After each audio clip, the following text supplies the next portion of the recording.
आज की वीडियो में हम इस टाइप के प्रश्नों को हल करना सीखेंगे, यानी ए x plus b upon c x plus B के रूप में हो और बराबर की तरफ पी अपॉन क्यू। ये इस तरीके से अगर सवाल दिए हो तो उन्हें कैसे हल करें। तो ये समीकरण वाले सवाल है, इनको वज्र गुणन विधि द्वारा हल किया जाता है, जो आपने अपनी टेक्स्ट बुक में करे भी होंगे।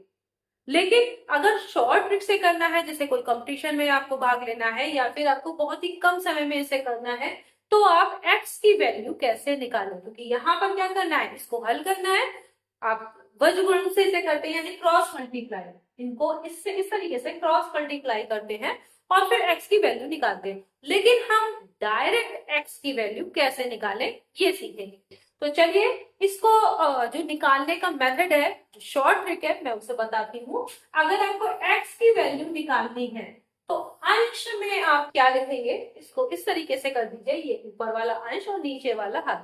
अंश में क्या करेंगे, p की d से गुणा करेंगे, यहाँ पर जो पद होगा ये देखेंगे, तो p की d से गुणा करेंगे, p की गुणा d से, और माइनस लगाएंगे क्यू की बी से करेंगे, ठीक है, क्यू बी, ये हो गया आपका अंश।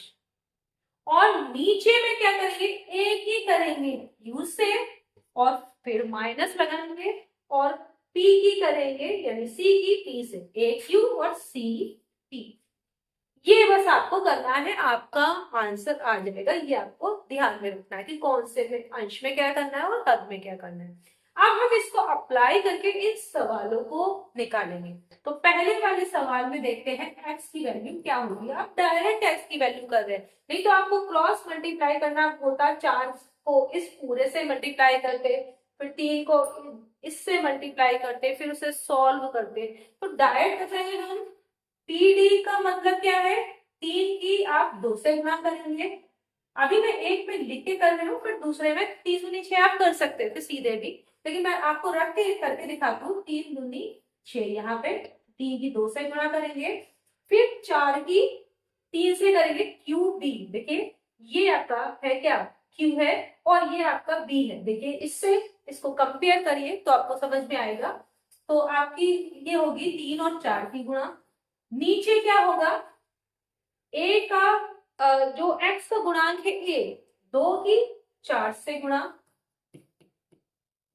और यहाँ पर 3 की, यानी जो एक्स का गुणांक नीचे है जो सी, उसकी किससे गुणा करेंगे, पी से, यानी 3 की 3 से गुणा। ये आप डायरेक्ट कर सकते हैं। तो यहाँ हो गया 3 दूनी 6 माइनस 3 चौक 12, यहाँ 8 माइनस 9, तो यहाँ आएगा -6, क्योंकि 6 में से -12 आप कर रहे हैं तो यहाँ -6 आएगा, और यहाँ -1, माइनस माइनस कैंसिल हो गया, 6/1 का मतलब 6 हो गया।